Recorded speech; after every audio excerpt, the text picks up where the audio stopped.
Hello everyone, thank you for watching this video. Today I'm going to Mallet smash with these colors. There are a lot of blues and pink and some greens. And I already coated this 10 by 20 canvas with white.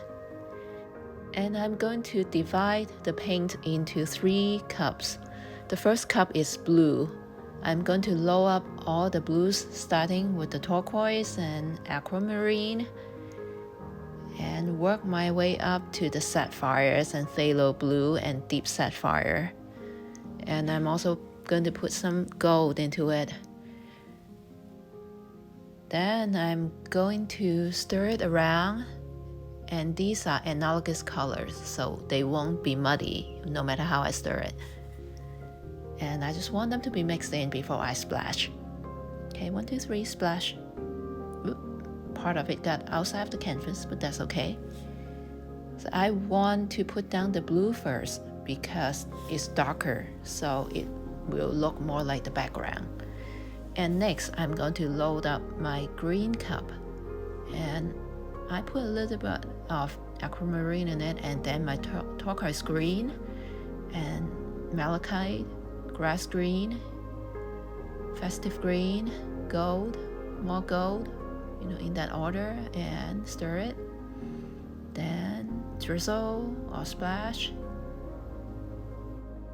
So this way it will look like the green leaves are in front of the blue leaves. That's the plan, because we want to create some illusion of depth. And next, I'm going to torch, and then after that I'm going to drizzle some white on top of all that, because I want variations. And the thing with Mallet smashes is that if I smash on in intense colors, then all the leaves will be very intense and there's no definition to it. So if I cover some of that with white, then there will be some leaves that are brighter, some leaves that are paler, and there will be variation and better definition. Now, I was going to smash on top, but I thought better of it, because I want the leaves to be cascading. That means the top leaf will cover the bottom leaves. So it only makes sense that I work from the bottom up. And so far so good. It's working pretty well. And the leaves look interesting. There are variations of colors. Variation is what we want in any painting.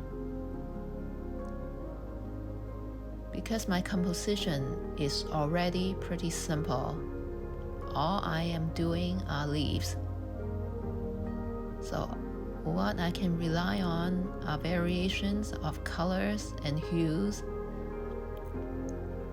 to make this not to be too monotonous,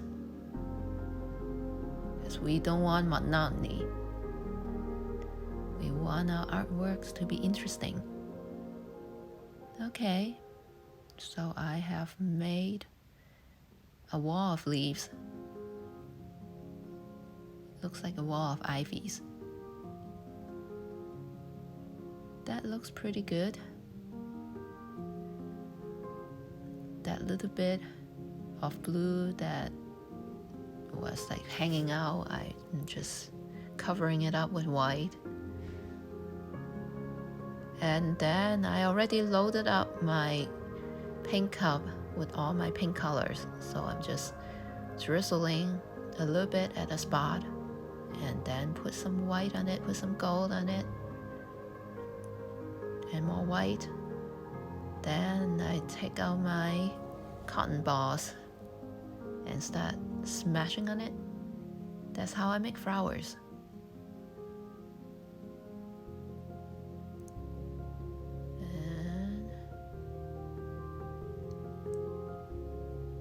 The smashes would take out a lot of the colors on top, so I need to keep adding colors until I feel happy with it. And sometimes I just dip my fingertips in the paint and dabble on the canvas, whatever works. So I'll just keep making flowers this way, and I'm just looking for holes between leaves to put the pink down so that I don't disturb the leaves that much. I want to keep the leaves as much as possible. And I really don't have plans. I don't know how many flowers I'm going to make, because I want the focus to be on the leaves, so I don't want too many flowers to take over, but I want enough flowers to be interesting. So that is a fine line to walk here.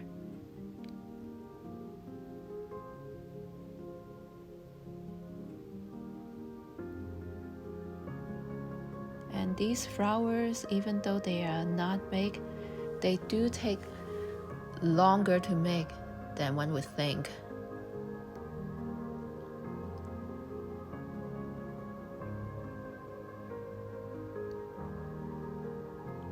And there's too much pink there, so I'm dabbling some of that off before I put the pink down.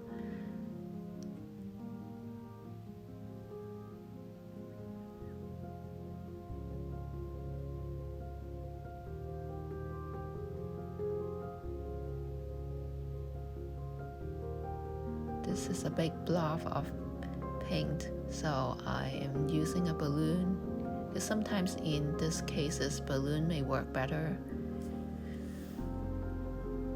But it looks like it took off too much paint on that one corner, so I'm adding some back in.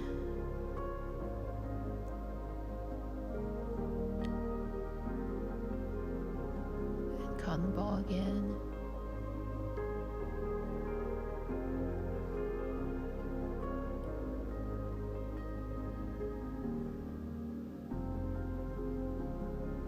Finger dipping.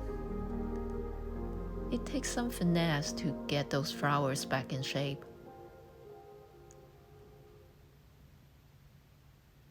Okay, time to look for the next spot.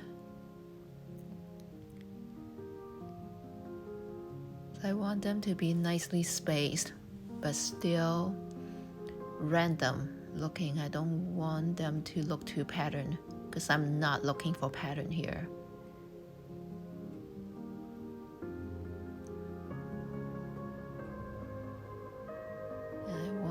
It to be unpredictable, just like little flowers just popping up from here and there in a bunch of ivy leaves.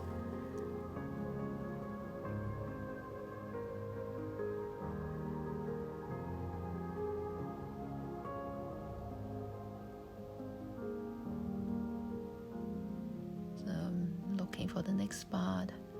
Okay, there's a big hole there. How much should I pour down? No, I need to dab off some paint first.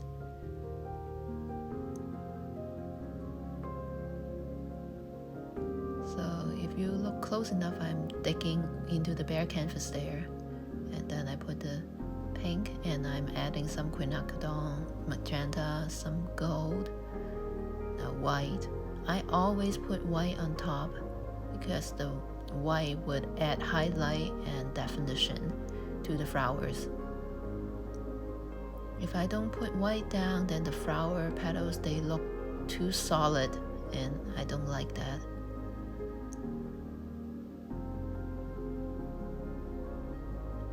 And this one, I'm actually making it into 2 flowers.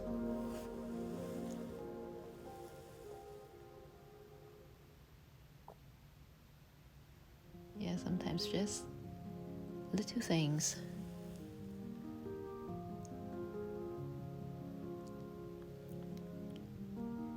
Okay, doing another one here. I keep telling myself that I'm just going to do one more, and then I keep doing it.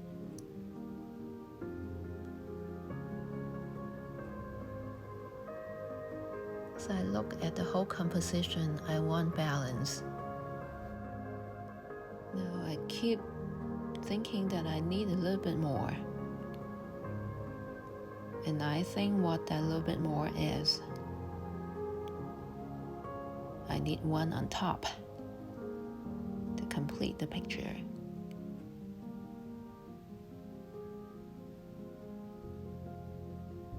So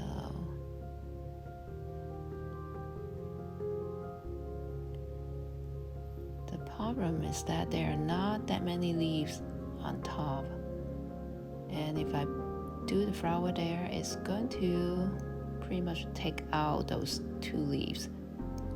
Then what am I going to do?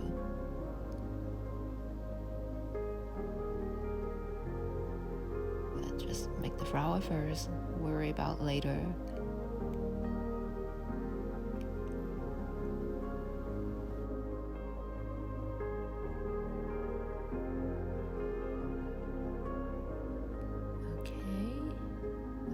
Smashes, and that looks good. And I'm going to add some more leaves at the top.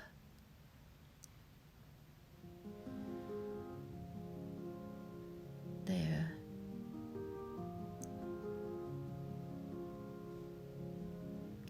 Okay.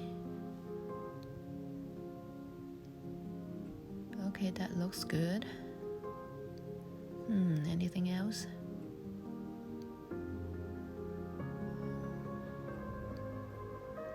Okay, maybe one little more.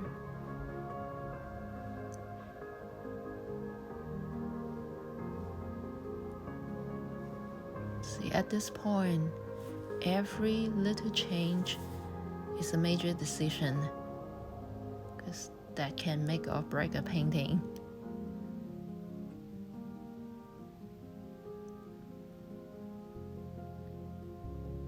So I decided to go ahead with it anyway. Dab off the paint, add my paint, add some more colors.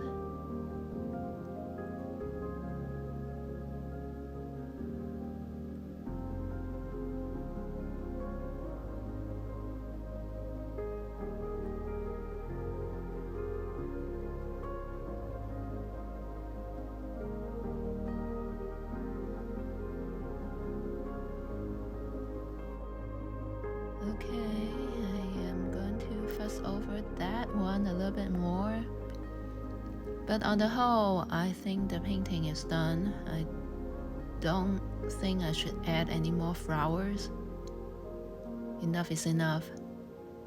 See, knowing when to stop is one of my main problems, because I tend to overwork things.